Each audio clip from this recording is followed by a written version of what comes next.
Ahora sí.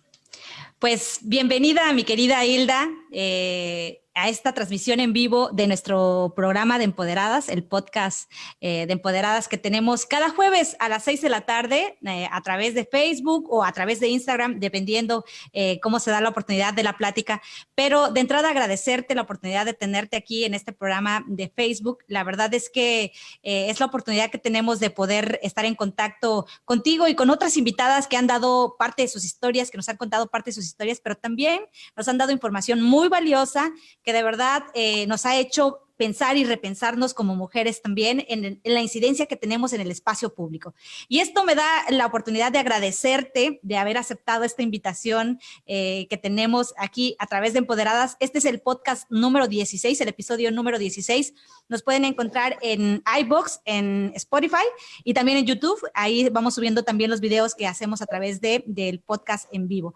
Pero bueno, agradecerte de verdad la oportunidad que me das de poder entrevistarte. Quiero leer un poquito de con quién estoy, porque aparte que soy una admiradora tuya, quiero que todos sepan de quién está aquí con nosotros el día de hoy. Entonces, quiero comentarles que Hilda es abogada y maestra en Derechos Humanos y Democracia, defensora de derechos humanos y feminista, activista por las familias diversas, la igualdad y contra todas las formas de violencia de género. Coautora de los libros Modelo de Defensa para Casos de Discriminación y de Voto, luego exijo, México después de las elecciones de 2018, con una trayectoria de 25 años en instituciones públicas como la CDHCM y el CONAPRED. Actualmente es directora general titular de la tercera visitaduría general de la Comisión Nacional de los Derechos Humanos. Muchísimas gracias, Hilda, por esta oportunidad de entrevistarte. Te agradezco muchísimo. Es un honor para mí contar con tu voz el día de hoy y contar con tu presencia. De verdad que estoy segura que lo vamos a disfrutar en esta hora. Muchísimas gracias, Erika. También para mí es un enorme gusto, sobre todo también saber que la transmisión es también para nuestras compañeras mujeres feministas, sí. de la parte de tus tierras, entonces eso está muy padre. Hay que descentralizar el feminismo y pasarlo a todos lados. Literal, te juro que estoy muy contenta porque además te decía yo fuera del aire que estamos en el sur de Quintana Roo, exactamente en la capital, en Chetumal, Quintana Roo, imagínate, en nuestra pequeña capital, pero que seguro tienes aquí admiradoras tuyas también, pero además activistas y feministas que están siguiendo esta transmisión y que estamos seguras que vamos a aprender muchísimo de lo que hoy nos comentes. Y de verdad que a veces cuando las cosas eran normales, era muy difícil para nosotros tener acceso a información de primera mano, y ahorita, gracias a esta nueva normalidad, digamos que uno de los pros que podemos verle a esa nueva normalidad es la importancia de tener contacto con personas y sobre todo con mujeres que también están haciendo activismo, que también están haciendo su feminismo en todo el país, pero además también a nivel internacional, porque hemos tenido entrevistas con mujeres feministas y activistas que están en Argentina, que están en otras partes del mundo, y entonces eso también nos permite acercar información valiosa para todas las mujeres. Entonces, muchísimas gracias de verdad. Pues nuevamente decirte que para mí es un placer estar con ustedes aquí platicando y poder pues compartir un poco de cuáles son los temas pendientes que estamos teniendo en el tema, pues en la agenda propiamente de los derechos de las mujeres. Sí, y fíjate, justamente en ese sentido va esta plática el día de hoy. A mí me encantaría que iniciáramos contando un poco de qué te lleva, porque hoy vamos a hablar de los derechos humanos de las mujeres, pero justamente cómo llegas a esa causa que es la que te mueve además, y cuál es tu historia de vida en la causa de los derechos humanos de las mujeres. Pues mira, yo creo que parte de la causa de vida de trabajar en el tema de los derechos humanos, pues es toda una historia personal. De pronto, sí tengo como muy claro desde muy pequeña tener en mente el querer luchar contra las injusticias. En la escuela yo le daba muchos problemas a mi mamá porque cada 3 minutos la mandaban llamar porque me peleé con alguien, porque le reclamaba a la maestra, siempre ahí defendiendo las causas perdidas. Y mi mamá me decía, oye, es que tú debes ir o sea, tú vas a la escuela, tú vas a aprender, no te estés metiendo en lo que no son tus problemas, y siempre como el tema de vivir o percibir de manera empática la injusticia, siempre fue parte de mí. Eso sí es parte de mi personalidad de una manera muy fuerte. Y bueno, pues así durante la adolescencia y todo, pero un punto fundamental que marcó mi vida y sobre todo relacionado con el tema de trabajar con los derechos de las mujeres es una situación de carácter personal. Yo, pues ahora al paso de los años lo analizo mucho el sistema patriarcal, toda esta heteronorma que rodea a las mujeres, nos va haciendo como construir la historia de tienes que crecer, te vas a casar, tienes que estar con esta persona, tener hijos, y un poco ahí. Y eh, eh, lo que pasa es, siguiendo esos parámetros, contraigo un matrimonio muy joven. Contraigo matrimonio a los 18 años, es una experiencia de vida muy fuerte, es una experiencia de vida dolorosa porque durante el tiempo que estuve en ese matrimonio, que fueron 3 años, viví experiencias de violencia muy fuertes, muy fuertes, que cada vez me llevan hoy a poderlo analizar y poderlo platicar de manera abierta, el cómo las mujeres podemos empezar a identificar situaciones de violencia que pueden ser mínimas, pero que nos van dando luz para que vayan creciendo, y que al final una situación de violencia que puede empezar con un grito, con romper unos platos, con gritar, puede pasar a la violencia física y en algún momento pues terminar en una situación que pueda ser de carácter lamentable. Entonces, el haber vivido esa situación en mi vida creo que fue fundamental, un proceso muy fuerte, tanto en la parte personal, emocional, como en la parte jurídica también, pero afortunadamente sobreviví de esa experiencia, y el haberlo vivido de esa forma también se convirtió en mí en una causa de si antes lo pensaba que trabajar por lograr espacios justos en el sentido más amplio, el haber vivido eso para mí fue verdaderamente fuerte. Y a partir de ese momento me meto absolutamente a los temas de violencia contra las mujeres. Con otras amigas que nos vamos encontrando en el camino, no teníamos, o sea, te estoy hablando de hace más de 3 años, no teníamos las herramientas poderosas que ahora hay a través de redes que podemos construir amistades, redes de apoyo, que ahora ya incluso acuñamos este concepto de sororidad, todo. No, todavía me tocó vivir una parte muy fuerte donde la responsabilidad sobre la violencia todavía se la cargaban a la persona víctima, todavía si tú ibas a denunciar, el juez te decía, pues el Ministerio Público te decía, bueno, seguro quiere denunciar porque al rato va a regresar y lo va a perdonar, y mejor regrese otro día cuando esté segura, ¿no? Entonces, por ejemplo, en el proceso de divorcio, haber pedido medidas de protección que en aquel momento tampoco eran una condición jurídica como ahora las podemos tener, pues era casi de reírse, decir, no hombre señor, o sea, usted está, la violencia es su imaginación, no pasa nada, y me llevó a vivir un evento muy terrible, incluso en el juzgado, en el proceso de divorcio. Entonces, esto además, y por mi formación jurídica, nos llevó a juntarnos con varias colegas mujeres para trabajar a través de una organización civil, el dar asesoría jurídica y legal a mujeres víctimas de violencia intrafamiliar, y poder empezar en esos pues inicios, insisto, hablo de poco más de 30 años, empezar a construir pequeñas alianzas y pequeños espacios de apoyo porque eso es lo único que nos salva. Hoy que las jóvenes como tú, son muy aguerridas y que tienen esto muy claro, entre nosotras nos salvamos. Y eso sí, es clarísimo, eso es una máxima que ahora las mujeres lo viven, pero hace 30 años no lo teníamos tan claro, ¿no? Ahora la fuerza con las que las jóvenes han tomado las calles, han tomado las instancias públicas, exigido las situaciones de justicia, me parece que han llevado a que vayamos colocando en la agenda pública, en serio, el tema de la violencia y poderlo trabajar y poderlo revertir.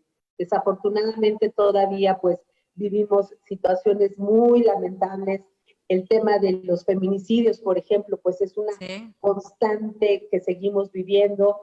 Hoy se mencionaba que en este mes se habían incrementado, pues había sido el mes más alto en casos de feminicidio, y eso es algo todavía que tenemos muchísimo que trabajar, no solamente en cuanto al acceso a la justicia, sino toda la estructura que rodea las situaciones de violencia. Sí, y fíjate, mencionas muy bien la problemática que tenemos las mujeres, que es muy compleja. A mí me parece que el tema de la violencia de género, como los otros temas que estamos hablando, incluso de la participación política de las mujeres, incluso del derecho a decidir, que son los 3 temas ahorita motores también del activismo de muchas mujeres, me parece que tienen retos muy grandes. Y a mí me gustaría que nos comentaras de qué retos hablamos y en qué estado estamos justamente hablando de estos derechos, y que además son tu causa, porque pues con esta historia que nos comentas y toda esta historia de vida que tienes en esta lucha por la justicia, y además la justicia de todas y de todos. A mí me parece que en términos de generar condiciones de igualdad para todos, siempre tendremos que esperar que generar espacios y generar obviamente estas luchas conjuntas para lograr los derechos de todas y de todos. Bueno, y en ese sentido me gustaría preguntarte cómo estamos, cómo vamos. Mira, yo creo que los temas pendientes todavía en las mujeres los podemos tener claramente identificados. El principal, que para mí es la punta que tenemos que focalizar mucho los apoyos, es el tema de los feminicidios, ¿no? Con todos los aspectos que en ello rodea, el acceso a la justicia, los mecanismos de prevención, todo eso. Y el tema del acoso y el hostigamiento sexual. También no podemos olvidarnos cómo hace dos años que empezó todo este movimiento en redes sociales como Me Too, Yo Sí Te Creo, y el ver cómo las mujeres desde muy pequeñas hemos sido víctimas de acoso, hemos sido víctimas de hostigamiento. Me acuerdo muchísimo un hashtag que hablaba sobre mi primer acoso, y muchos pues se habían vivido desde las primeras infancias, y bueno, pues este es otro, por eso digo, pues es uno de los temas fundamentales que tenemos en la agenda de las mujeres. La violencia digital, porque justo el hoy vivir con estas experiencias a través... Perdón, este tema de las tecnologías, pero bueno, no pasa nada. También suele pasar. Sí. Bueno, retomemos lo que nos estabas comentando de la violencia digital. Ahí es donde te dejé de escuchar. En un arma de extorsión hacia las mujeres, y que ha llevado incluso a buscar regular este tipo de violencia, ¿no? Y bueno, pues aquí reconocer el caso de Olimpia Coral, que ha estado por todo el país trabajando mismo con el tema de la ley Olimpia, y que se pueda identificar plenamente el tema de la violencia digital. Otro de los temas que bien lo mencionabas, la interrupción legal del embarazo, el despenalizar las causas que en muchos estados llevan a que las mujeres vayan a prisión por estar o haber cursado un aborto espontáneo, o la otra, por las simples circunstancias del derecho a decidir de las mujeres. Esto me parece fundamental, que tenemos que en ese punto en particular buscar como 3 aspectos fundamentales. La exigencia de la educación sexual, las personas podamos tomar una decisión. El acceso a los anticonceptivos, específicamente en los casos en que sea bien una manera de prevenir abortos. pero también el aborto legal como una opción para hacerlo seguro. La discusión acepte o no se acepte. La discusión está en que sea legal y que sea accesible a todas las mujeres y que no se convierta también en una situación de privilegio, porque definitivamente de que ocurre, de que pasa, pasa, pues el tema Exacto. es que no ocurre en situaciones de igualdad y quienes no están en esta posibilidad de acceder, pues están muchas de ellas perdiendo la vida, ¿no? Entonces, me parece que es un punto importante. El tema de la maternidad infantil. Afortunadamente se ha ya eliminado en la última entidad federativa el tema del matrimonio, donde a las mujeres menores de 18 años podían contraerlo, y que esto además que era el matrimonio infantil, pues traía consigo el tema de la maternidad. Por eso insistir muchísimo en el tema de la educación sexual desde, vamos, desde la primaria, la secundaria, con las características específicas que se requieren en cada edad, pero dar esa información. Definitivamente el ocultarla, el no dar ese tipo de herramientas a los jóvenes, pues lo único que provoca es eso, ¿no? Poder seguir cayendo en estos temas. Un punto de violencia también de las mujeres que me parece fundamental es la violencia obstétrica y la mortalidad materna.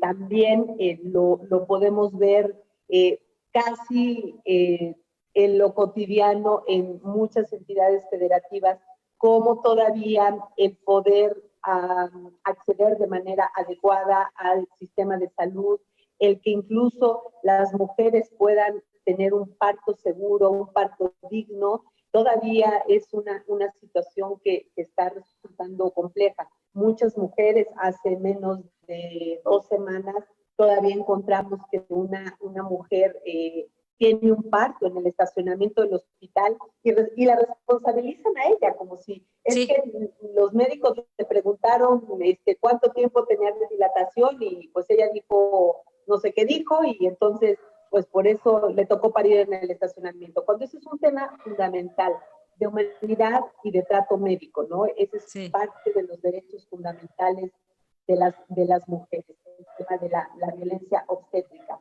El tema de la educación sexual y reproductiva también, no solamente hablar y poder quitar esos mitos también alrededor de la sexualidad de las mujeres. El seguir pensando en nuestra sexualidad como un asunto sucio, como un asunto de pecado, como un asunto inmerecido para nosotras, educación sexual, el poder también conocer nuestro cuerpo, el también poder hacer de nuestro cuerpo, me parece uno de los derechos además más bonitos porque es un acto de amor hacia nosotras mismas y que tiene que reconstruirse en este esquema. Y acompañado también de la educación reproductiva, porque, bueno, pues no toda la sexualidad está enfocada a la procreación, ¿no? Entonces, eso me parece que hay que trabajarlo muchísimo.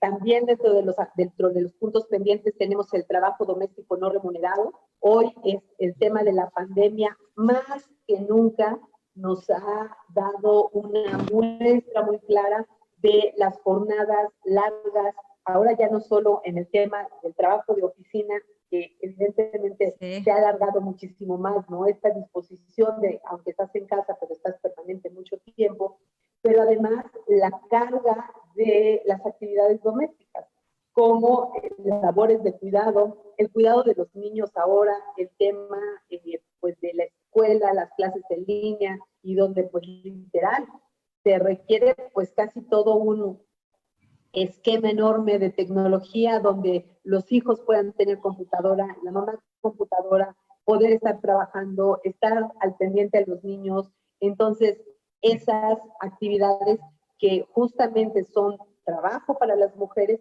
y que no están siendo reconocidas como tal ni teniendo una remuneración de manera adecuada, ¿no? Uno de los puntos fundamentales también de acceso a la justicia a las mujeres es el despido por embarazo.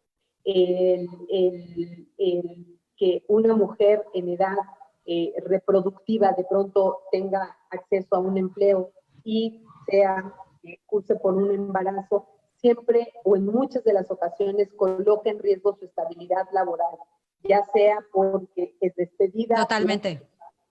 Durante el embarazo o al regreso ya en la etapa ya de culminada la licencia por maternidad, llegan a ser víctimas de despido. Es algo que es un cotidiano, es muy constante y que también tenemos que trabajarlo muchísimo. Otro punto también de la agenda pendiente tiene que ver con el matrimonio igualitario. También tenemos que pensar en la diversidad de las mujeres y en quienes optamos por tener una pareja del mismo sexo y que no solamente sea un espacio de privilegio, algunas entidades donde podamos contraer matrimonio, sino Totalmente. que en cualquier espacio puedan las mujeres contraer matrimonio y tener y acceder a todas las prestaciones de seguridad social, de protección, de conformación de un patrimonio, todos los objetivos que conlleve el formar una familia diversa. En el caso de las mujeres trans, también la ley de identidad de género, el poder tener este reconocimiento legal que también les facilite un nivel de vida más digna, ¿no? No solamente dejarlas en poder realizar dos actividades donde no hay tema de su identidad, este derecho a poder acceder a otros espacios, ya que es su identidad jurídica, ¿no? Y poder acceder de manera igualitaria, institucional, que me parece que el año pasado fue uno de los grandes logros, el poderlo ya tener como una obligación legal, un tema ya paritario en todos los órganos, no solamente en el poder legislativo, sino también en los gabinetes, el poder trabajar todo eso.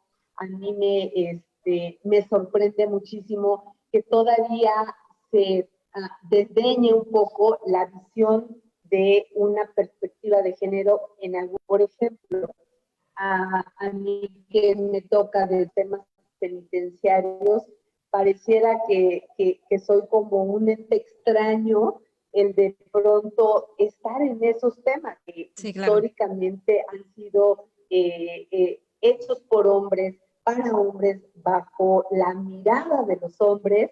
Y hoy que hace un rato tenía un foro donde las 4 personas que estábamos hablando sobre la violencia en las cárceles alrededor del COVID, el poder hablar con 4 mujeres, nuestras preocupaciones son bien distintas. Nuestras preocupaciones sí van en la búsqueda de la justicia social, en el bienestar del otro, ¿no? Entonces, eso me parece sumamente importante, un logro legal fundamental, pero ahora poderlo hacer realidad, ¿no? Poderlo hacer realidad en todos los espacios y todos los mecanismos. Y como último punto de la agenda, digo, porque podemos hacer 3 días de agenda seguramente, pero uno de los puntos importantes es la comunicación con perspectiva de género.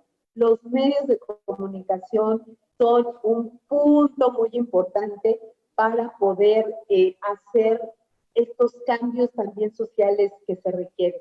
El poder dar este enfoque, el poder quitar los estereotipos de lo femenino, de las actividades de las mujeres y poder hacer una comunicación muchísimo más integral, seguramente pues puede abonar sin duda alguna para lograr espacios pues, mucho más igualitarios y mucho más amigables para todas y todos. En eso son como mis puntos principales de la agenda pendiente, que de por sí son muchos y son de gran calado, que quisiera compartirles por ahora. Sí, y fíjate que yo coincido con la mayoría de ellos. Creo que justamente incluso muchas mujeres activistas están haciendo trabajo específico con cada uno de ellos, y eso es importante porque justamente lo que queremos es que las mujeres nos especialicemos en los temas de incidencia que nos están afectando a nosotras, ¿no? Entonces a mí me parece fundamental, y que tú los menciones justamente nos hace puntualizar algunos en los que decíamos, aquí estamos trabajando en esto, ahora estamos trabajando, ¿no? Y qué bueno que hay mujeres haciendo eso. Y hay algo que me gustaría que nos comentaras un poco, y tiene que ver con hablar de la autonomía de las mujeres, de la importancia que tiene la autonomía de las mujeres para lograr estas agendas, porque además justamente no podemos como desajenar la autonomía de las mujeres, la incidencia de las mujeres con el trabajo y nuestra agenda, ¿no? Sí, bueno, es fundamental, y parte de lograr la autonomía está muy de la mano con el tema de acceder a recursos económicos, a que puedas también generar tus propias economías. Yo creo que eso es fundamental. Por ejemplo, en todos los casos de mujeres que hemos vivido en algún momento violencia, y parte de lo que muchas veces detiene a las mujeres es el tema económico. Es, ¿qué voy a hacer si, sobre todo si hay hijos, qué voy a hacer con los niños? De los recursos de mi pareja, o los bienes están a nombre de él y no tengo manera de accesar.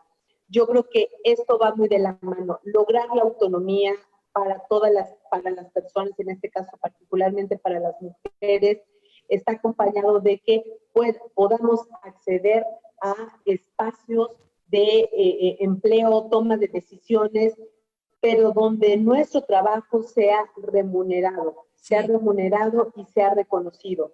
Hay muchas empresas todavía también, hablando un poco de los temas laborales, donde hay la misma actividad ocupada por hombres y por mujeres, y las mujeres siguen ganando menos salario. Sí, sí.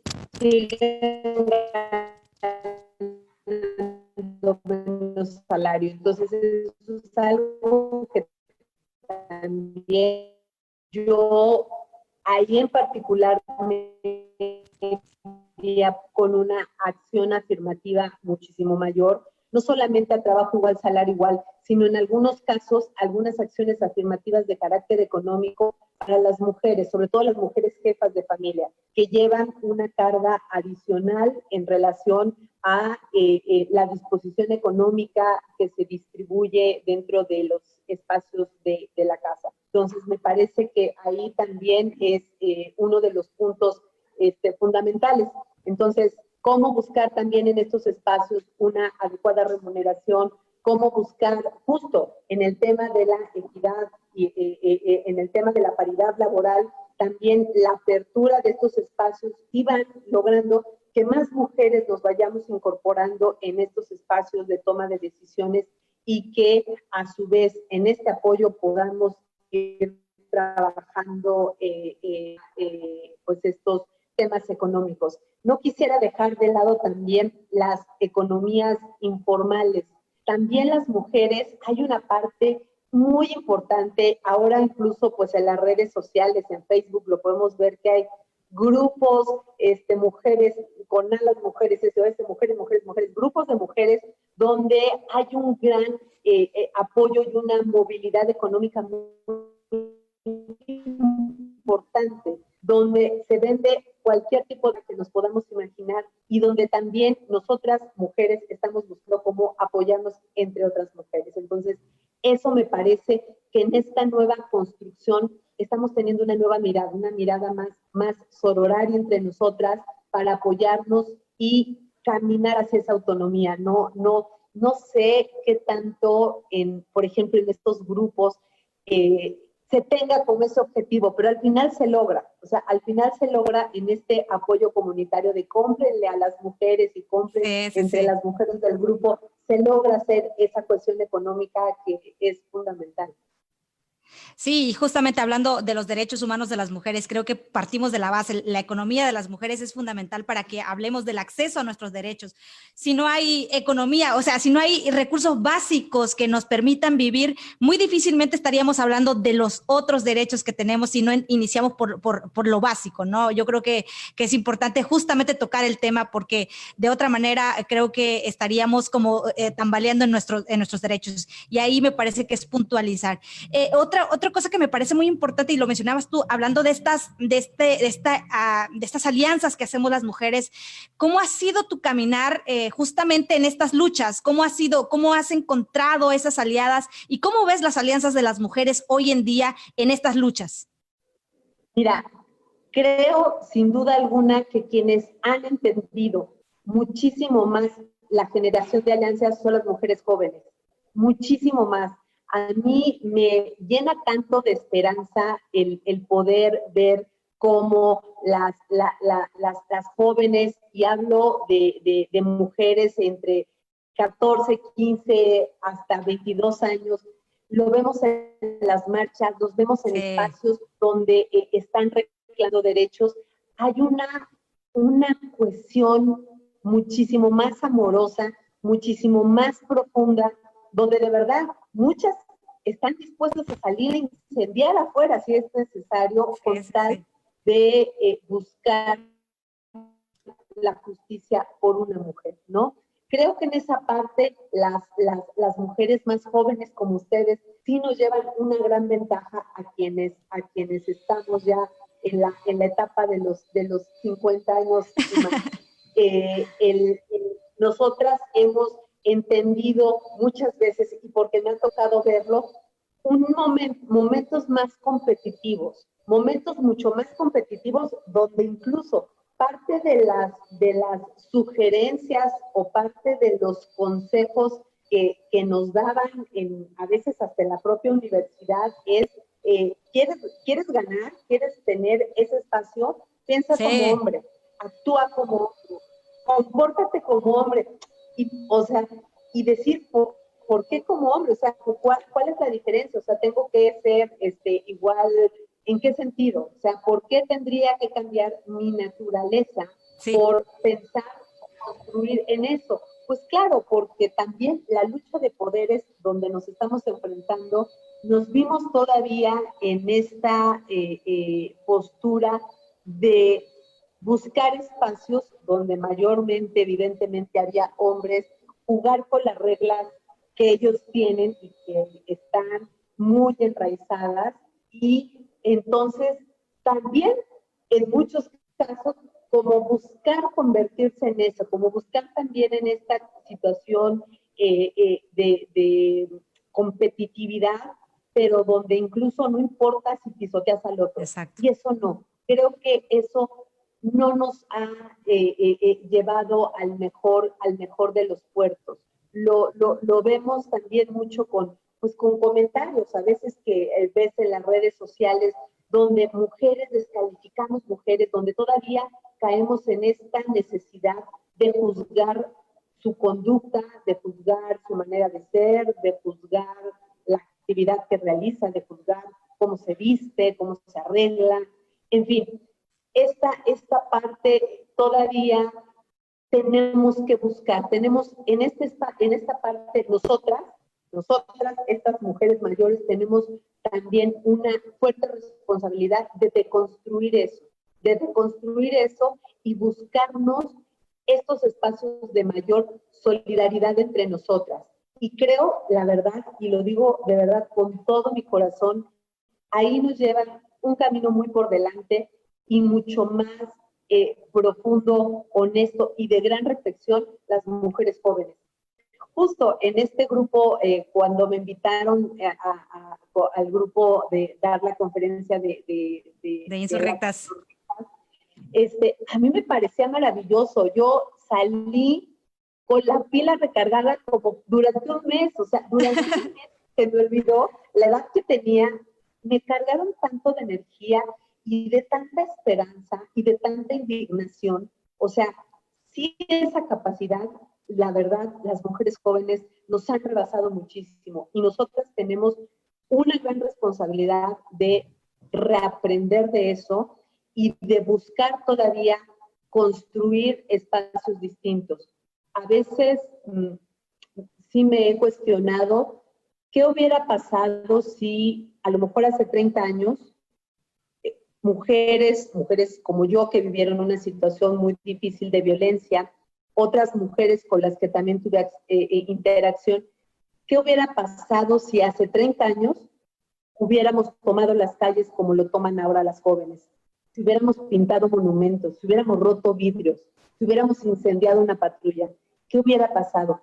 Quizás hubiéramos cambiado un poquito la historia, pero quisimos quizás actuar pues de la manera en la que nos decían, te tienes que portar de esta manera, tienes que exigir de esta manera. Estas son las formas, ¿no? Estas son las formas, porque diciendo que las de hoy no son las formas. No son las formas. Estas son, y no logramos nada. Entonces, hoy las nuevas formas que nos enseñan las nuevas generaciones, de verdad son fantásticas, son increíbles.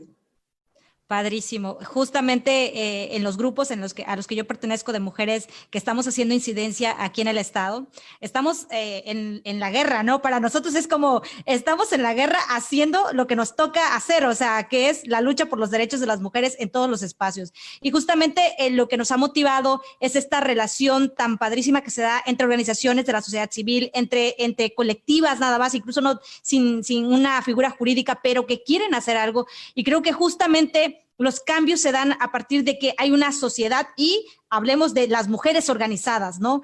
Hay mujeres organizadas que creo yo, y en algunas otras invitadas les he preguntado si en otros momentos de la vida, de las luchas de las mujeres que hemos sido activistas, se había dado este esquema de organización. Y quizás hoy las nuevas tecnologías y los nuevos espacios también nos ha permitido hacer eso. Y no sé si es un poco que también nosotros nos estamos adaptando a esta nueva normalidad, a esta normalidad de las tecnologías y demás, ¿no? Lo que nos permite hacer este espacio de sororidad, hacer este espacio de trabajo colectivo. Yo creo que lo hemos aprendido también, ¿no? Y también creo que nos contextualizamos.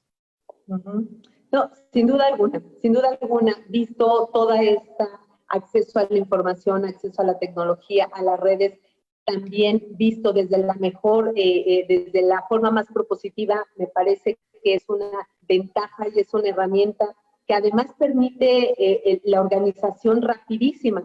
Sí. Pues si nos vamos a ver en tal lugar, nos ponemos de acuerdo en las redes y pues todos le caemos. Y antes, pues no, ¿verdad? Antes claro. desde marcar el teléfono y si nos ponían el candadito, pues ya no podíamos hablar.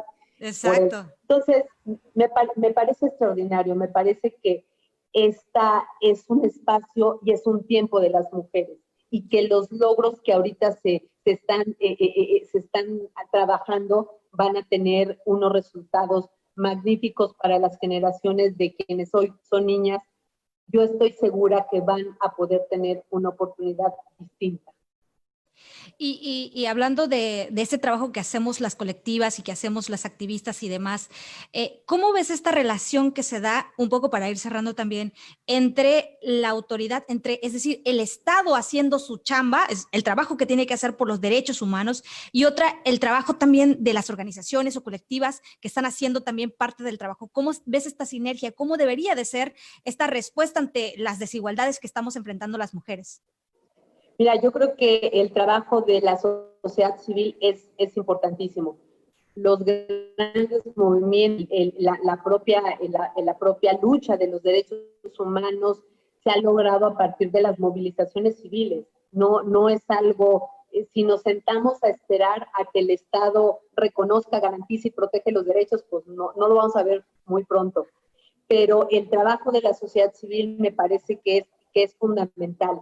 Sí me parece que en algún momento tiene que haber, sí, una sinergia sobre los objetivos que se persiguen y que sea desde la sociedad civil donde se haga la exigencia a las autoridades del Estado que hagan lo que les corresponde.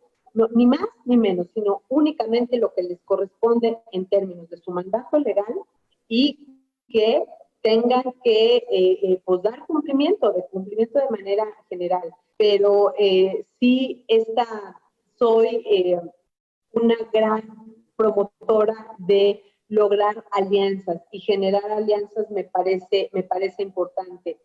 Me parece que también desde la sociedad civil hay otro poder que las propias instituciones públicas no tenemos. Las instituciones públicas no podemos hacer lo que la ley expresamente nos permite, pero la sociedad civil puede ir más allá, o sea, más allá Sí. de lo que tiene. Y si con estos insumos también se hacen acompañar del el trabajo de las instituciones, en este caso, por ejemplo, de las comisiones de derechos humanos, me parece fundamental. Entonces, sí, generar una alianza, generar, hay información que es importante, que a lo mejor desde las instituciones públicas la podemos generar, pero que a las organizaciones les sirve, porque les sirve como la punta de lanza con la cual exigir una política pública, con la cual pensar en este estado de bienestar en el que nos están diciendo, bueno, vamos a construir un estado de bienestar. Está bien y me parece perfecto, pero lo tenemos que trabajar juntas y juntos justo en esto, en este paso de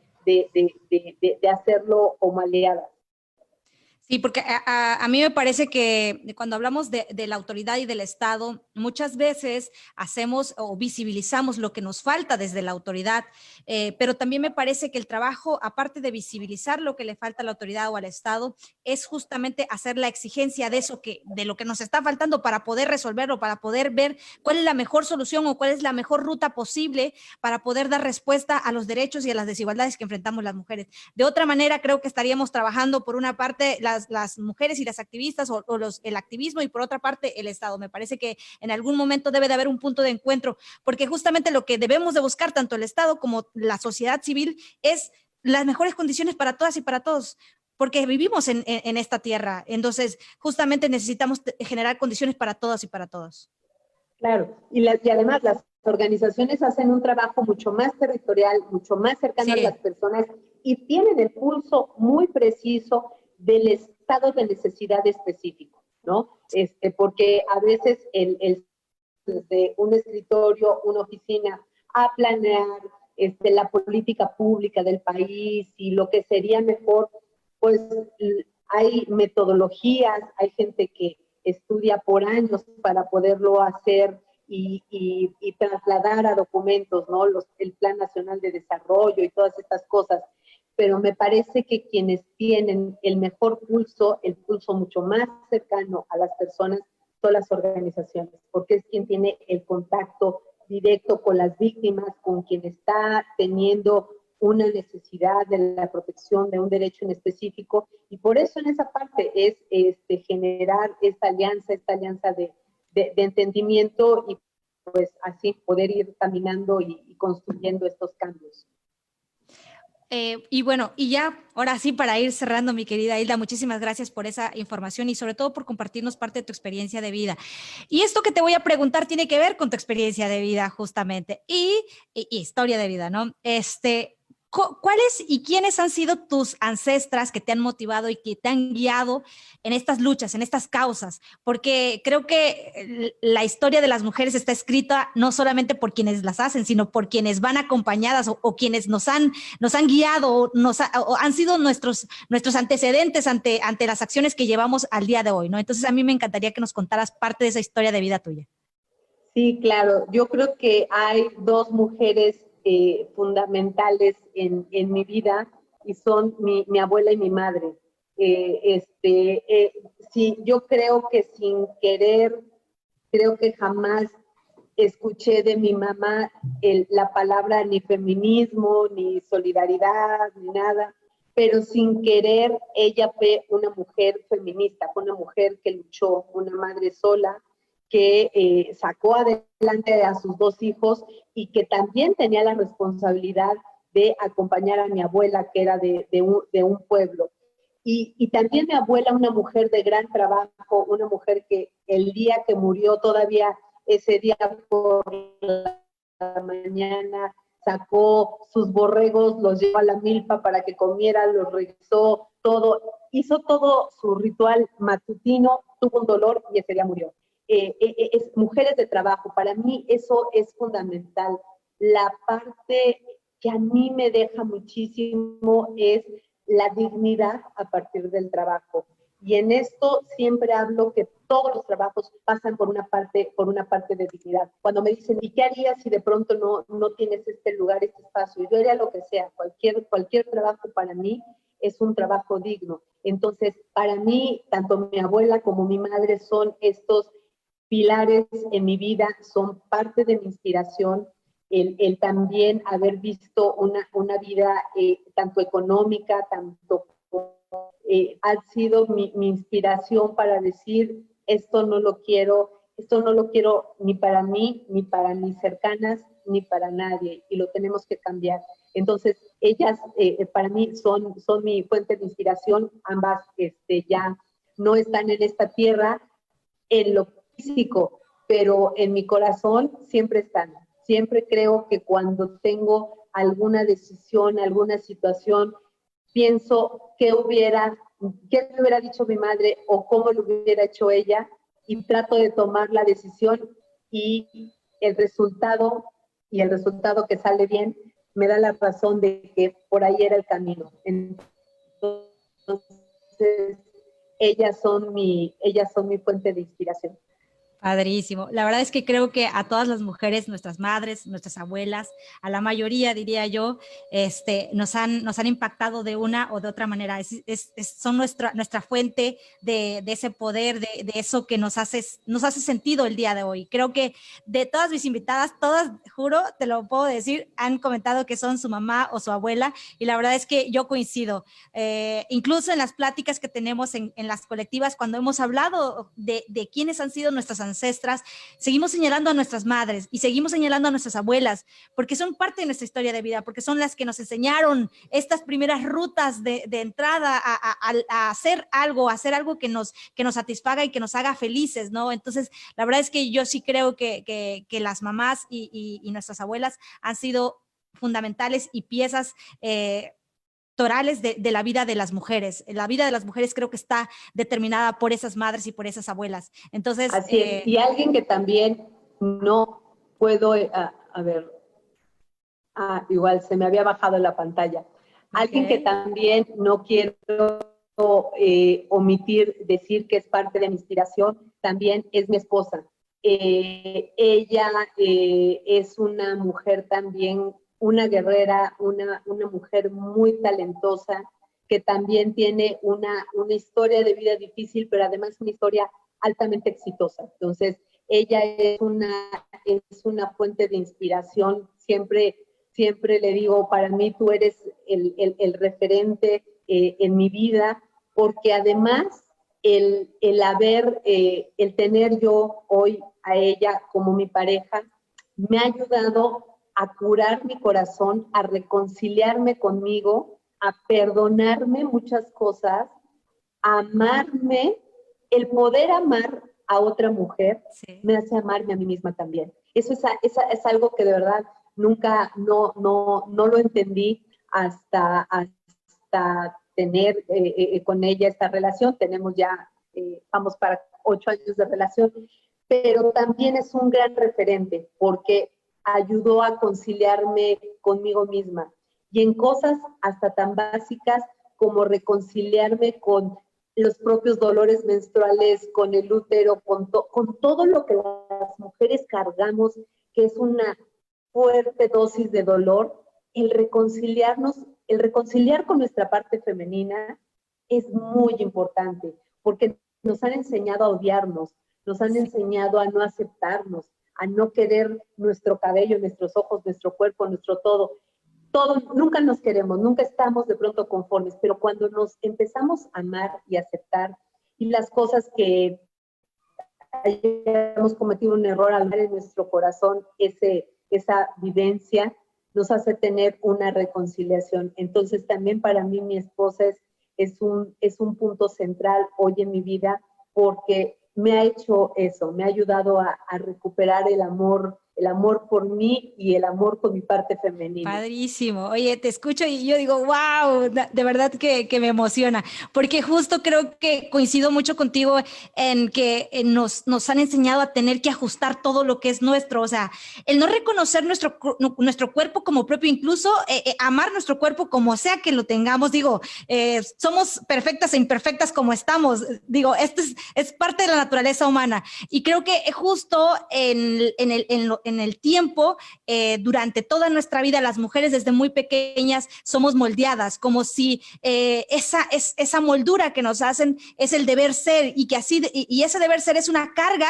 en nuestro cuerpo y en nuestras historias de vida, que se trasladan a nuestras familias, que se trasladan a nuestros novios o novias, o sea, se trasladan a todo el entorno en el cual nos desarrollamos, y creo que justo reconocer que somos como somos y que hay que amarnos y amarnos de verdad en nuestra esencia. Ese es el reconocimiento que todavía nos falta a muchas mujeres, y yo creo que hay que empezar por ello, ¿no? Entonces, creo que es como esas luchas que tenemos, porque además las luchas hacia afuera son unas, y las luchas hacia adentro, pues como que ahí vamos, como que esa parte nos cuesta todavía, y yo creo que es ahí también donde tenemos que trabajar de la par, ¿no? A la par como trabajamos así hacia afuera, hacia el activismo y demás, también está la parte de nosotros, hacia nuestro autocuidado, ¿no?